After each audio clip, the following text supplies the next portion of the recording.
Hey guys, welcome back to Down the Stretch. Going to be looking at the Easter Sprint Cup. This will be run on Easter Monday, the 21st of April, 2025. So I'm doing this one because, as I said in my previous video, that when they have a very competitive feature race, I want to go through all the horses, give a full analysis on all of them, so it doesn't stretch out the main Caymanas Park tips from down the stretch. So I'm going to be doing this. This is the 9th race on Monday. So this is the only race I'll be doing on this video. Okay, let's get right into it. So the 9th race is the feature race, the Easter Sprint Cup. 3-year-olds and up, overnight allowance. A very, very competitive field of 12. Quick dash, 5.5 furlongs. And this looks like it's going to be a banger.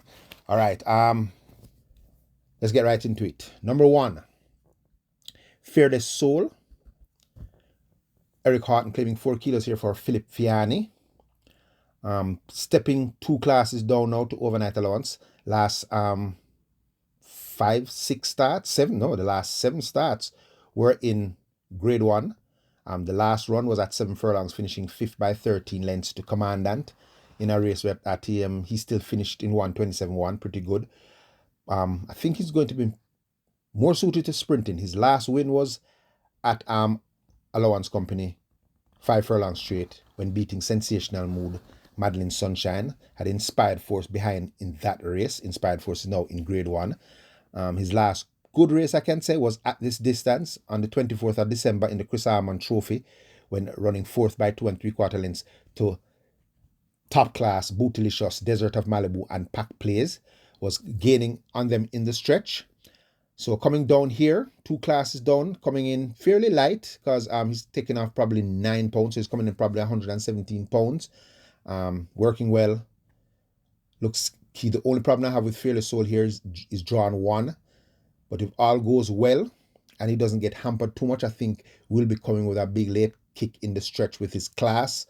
So definitely giving Fearless Soul a shot here, even though poorly drawn at 1. The 2, Joy is Golden. Ramon Napier claiming 2 kilos for Patrick Lynch. At this level, competitive. Hasn't been finding the winner's enclosure. Second in his last 8 or so starts. His last second was back in January over the 5 straight, when finishing second by a length to Laban in a smart 57.3. The track was extremely fast that day though. Represents one of the speed horses in this race.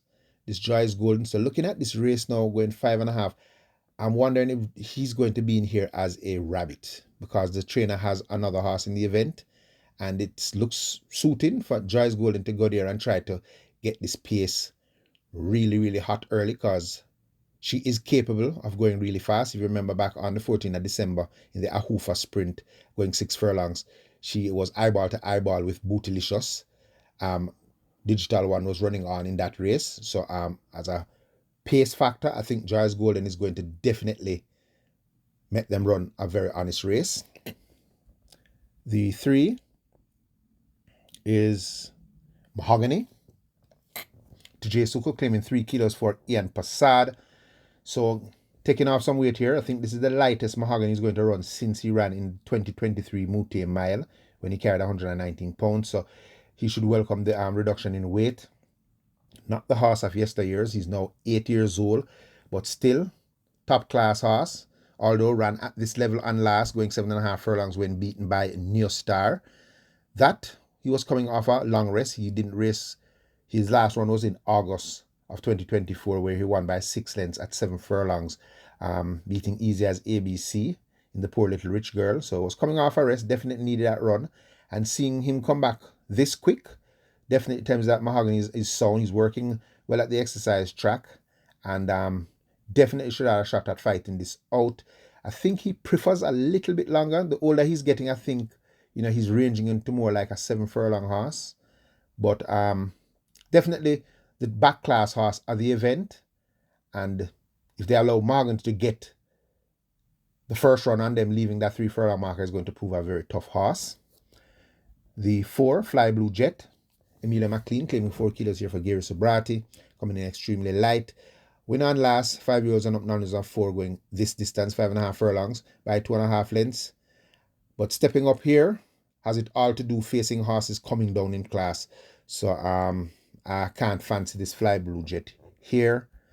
The 5, Freedom Street, stable companion of Joy is Golden, coming in extremely light. Richard Henry claiming 3 kilos for Patrick Lynch, coming in very, very light. This is the lightest I think Freedom Street has been in a long time. And I think 5.5 furlong is an ideal trip for Freedom Street. His last good race, I would say, was back in January in the George Sang Trophy, going 6 furlongs. When coming from off the pace, was hindered multiple times in the stretch, and still ran 4th by 2 lengths to Benson, who is now in Grade 1. Before that, at 6.5, was 2nd by 8.25 lengths to Digital One, who's also now in A1. And he was a bit early for his own 2 good in that race. This time around, he's going to have a lot of pace in front of him. He's drawn 5, so if he can get a good position and doesn't get hampered coming into the lane, I think Freedom Street might be one of those horses finishing very, very strong in the stretch. This horse is a very dangerous horse to watch in this race, as he comes from Patrick Lynch stable. You know, he can turn up at any time. The 6, Money Market, Paul Francis for Gary Subrati, coming in here with the top weight of 126 pounds. Last time out 5 furlongs straight was 2nd by 1.25 to Champion Bubbler. One of the horses that does represent speed in the event. Last win was at this distance in the Gary Skelton Trophy, beating Freedom Street in that race. Freedom Street was unlucky in that race, flying home late, losing by a length to Money Market. So definitely Money Market. Pace-wise though, does he get the lead? He's the kind of horse that wants to get the lead by he turns for home. Can he get the lead before he turns for home? With 126 pounds in his back, you know, that's a tall task. But he is fit. Very, very fit. He's busy at the exercise track, so you still have to keep him on the right side. The 7, Major Danger, 126 pounds. Everton Miller for Philip Fiani. Coming off a rest since December. Last run at 6.5 furlongs was 6 by 9.5 lengths to Atlantic Convoy. Had Mojito behind in that race. Money Market was in front of him there. Coming to sprint, his last time at this distance was back in June in our non-winners of 4. Was 2nd by 3 lengths to Money Market. And with that one present here and with Major Danger carrying top weight, joint top weight with Money Market, I find it kind of hard to believe that he can run in front of Money Market. Unless he produces a big late run. But I think Major Danger is the kind of horse that prefers to be closer to the pace. That won't help his cause here at this short sprint. The 8, She's That Girl, Jordan Barrett for Stephen Todd. Also returning off a rest from December. Last time out at this distance was a good winner, a smart 106.1. Beating age-grouped Teflon Don and Truffswan Baby. Steps up in class here, but steps up against a ton of fast horses. So even though she has speed and very light, she's coming up in class against a race that I think is going to be blitz from the gates open. She's on the improve though. She's now 4, so she's maturing well. And I think she's going to be one of those horses keeping everybody honest for the running of this race. But I don't see her winning. Might need this run to really straighten her out. The 9 is Prince Amaan. Richard Shakes claiming 3 kilo for Anthony Nunes. So coming in pretty light. Last time out when coming to this class was 6 by 16 lengths to Mojito in a very fast run race. But 7.5 I think is a bit out of the reach of Prince Amaan. So I'm willing to throw that race out. Before that at 6 furlongs in non-winners of 4 was a winner by a length and a half over Richie's Tarag and Immeasurable Joy. His age group, so stepping up, facing older horses again for the second time. He's going to have it all to do, even though he does prefer to sprint and running on, coming in light. I think this is a tall task for Prince Amaan to get by the principals. The 10, Unbelievable Force, Radish Roman for Philip Fiani. No stranger to this class, has three starts here. Has a win last time out over the 5 furlong straight. Was an impressive winner in 58-3. That was back in December, so she's coming off a break. Before that, at 5.5 furlongs, was beaten 6 by 11 lengths in the race with Money Market and Freedom Street.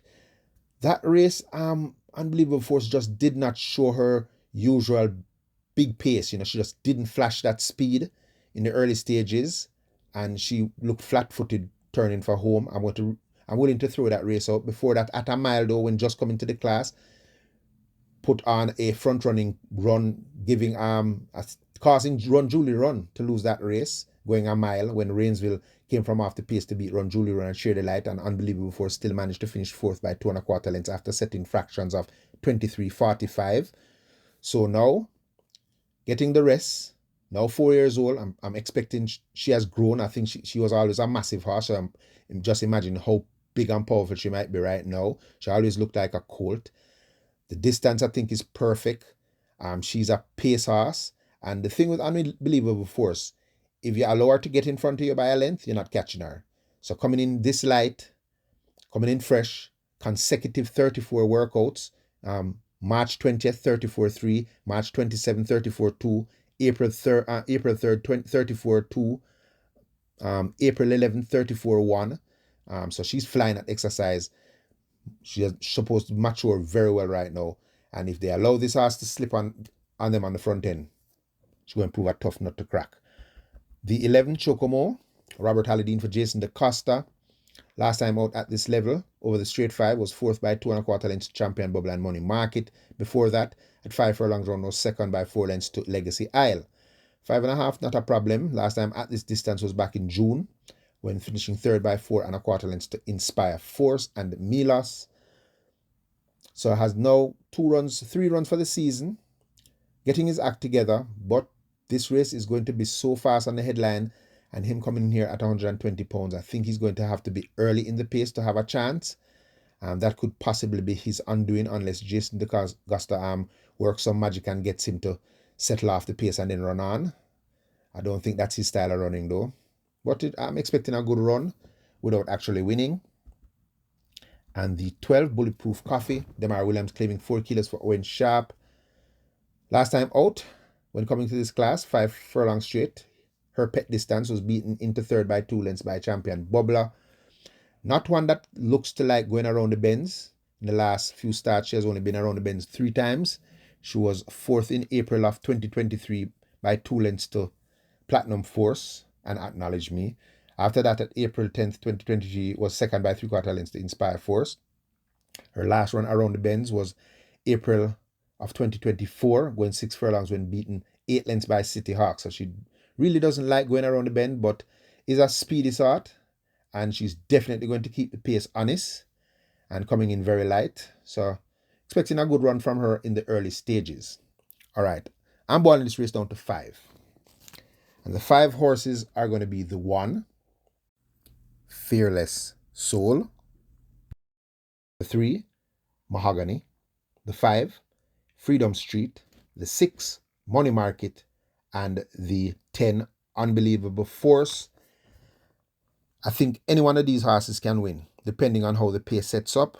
Like I said, for Fearless Soul, if he gets a clean trip, he's poorly drawn, but if he gets a clean trip and not getting into too much problems going into that half-mile turn, is going to be a very dangerous horse in the stretch when the pace decides to come back.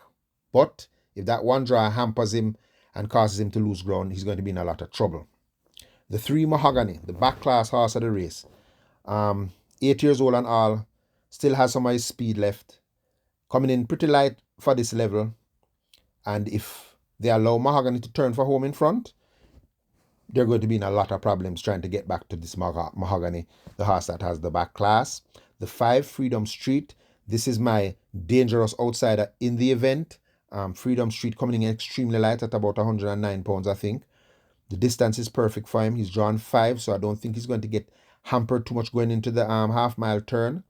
And if he's rated wisely and not get too involved in the pace early and saved for the run in the stretch, I think this horse is worth a wager for place. In my opinion, I think I would buy this horse for place. At the handicaps and the running style, I think Freedom Street is worth a wager for place in this event. Very dangerous horse. The 6, Money Magnet, I would give him a better chance of winning if he wasn't this heavy, but giving away weight to some very useful horses, I think that might be the undoing of this money market. I mean, not Money Magnet, Money Market. That might be the undoing of Money Market, but a good run still expected. And the horse I think you're going to have to beat is going to be Unbelievable Force. She has freshened up since December. We know she has a lot of speed. The only way I see Unbelievable Force losing this race at this lightweight is if they eyeball her early. If she goes out and they go with her and they crowd her, she tends to want to haul up when she's pressured early, when anybody eyeballs her. But if she flashes that speed and makes it a length in front, I don't see how they're going to catch her. So, for this race, even though I think any one of these 5 can win, I'm probably going to give the edge to Unbelievable Force to hold off her stablemate, Fearless Soul. I think Mahogany and Freedom Street will be fighting out to see who can get that 3rd spot. And Money Market, I think, will be 5th or 4th in that order. So I hope this was helpful, guys. And I'll be putting out the next tips for Monday, the day after I post this. Okay, guys, stay safe.